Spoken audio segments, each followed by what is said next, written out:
Our next awardee is Shakira. Shakira receives the 2017 Crystal Award for her leadership in advancing early childhood education. Of course, we all know Shakira as one of the most successful Latin singers, with over 60 million albums sold, numerous MTV, Grammy, and Billboard Music Awards for songs and albums that are on the playlists of people around the world. At the same time, Shakira is a passionate advocate for education, particularly early childhood development. In 1997, at age 18, she founded the Pies Descalzos Foundation, which develops support programs to improve the education, nutrition, and health of the most vulnerable children in her native Colombia. Shakira was appointed the UNICEF Goodwill Ambassador in 2003, advocating to ensure that all children have access to quality education and encouraging the investment in early childhood development. In 2011, President Obama appointed Shakira to his Advisory Commission on Educational Excellence for Hispanics. Shakira, would you please join me on stage?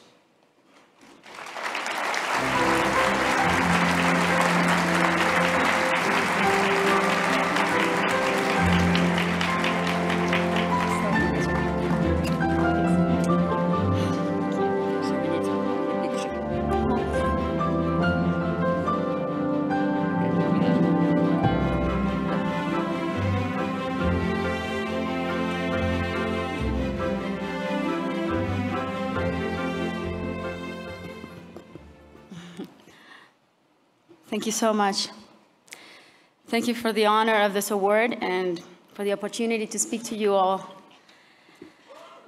Today, we know more than ever about the early years of child development, especially that of the brain. The brain of a child who's nourished and nurtured, read to and played with, protected from factors like stress and conflict, has the best chance of developing its full potential, because it's proven that children who receive proper care, nutrition, and stimulation in the first 5 years do much better in school and in life. Sadly, this is not the case in my country, or in so many other countries in the developing world, where being born into poverty means never breaking out of it. We should be devastated that in 2017, there are still 250 million kids under 5 who are still at risk, who will likely be stunted physically and intellectually. Now, take that in for a second. We're talking about nearly the population of an entire country the size of the US. This is a tragedy for those children and an epic failure for all of us. If we don't attend to these kids in time, we're talking about intergenerational cycles of poverty and inequality. And the wider the gap of inequality grows, the harder it becomes to reach across it. And the more numerous the faces of those born into poverty, the more difficult to see and empathize with each individual and recognize that if not for the pure geography of where they were born, they could be one of our children. This should make us all furious. This should make us all want to take action, because we all have a stake in the outcome. The world is facing some serious challenges.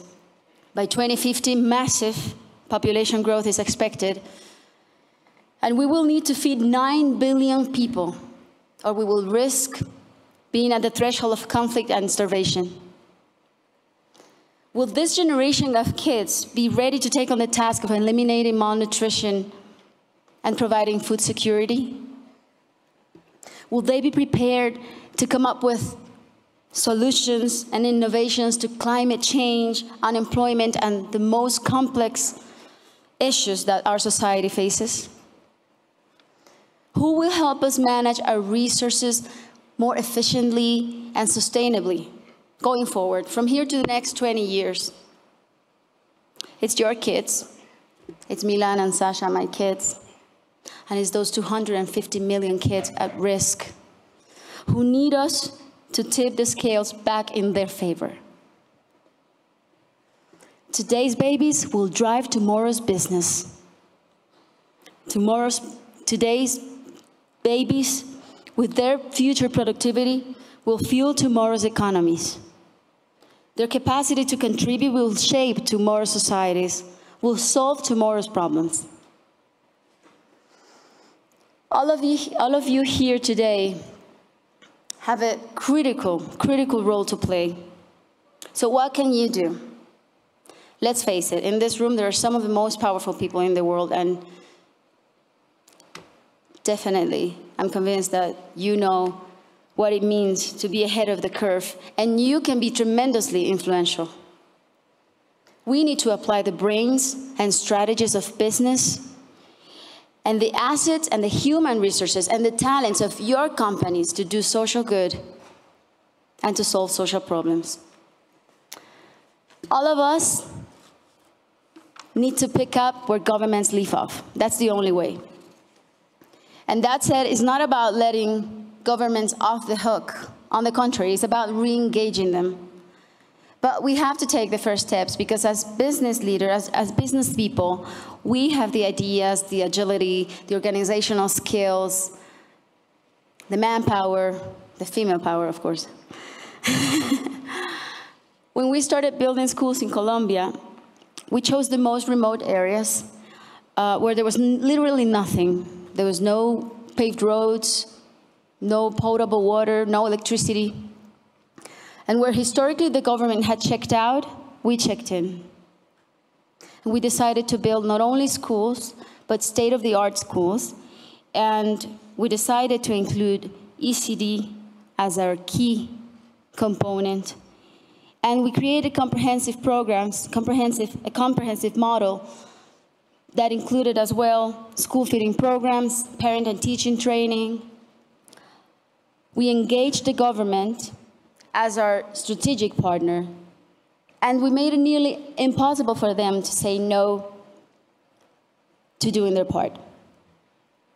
So the transformation in these communities could be seen immediately, from the jobs generated to the hope inspired, but the improvements to the infrastructure were jaw-dropping.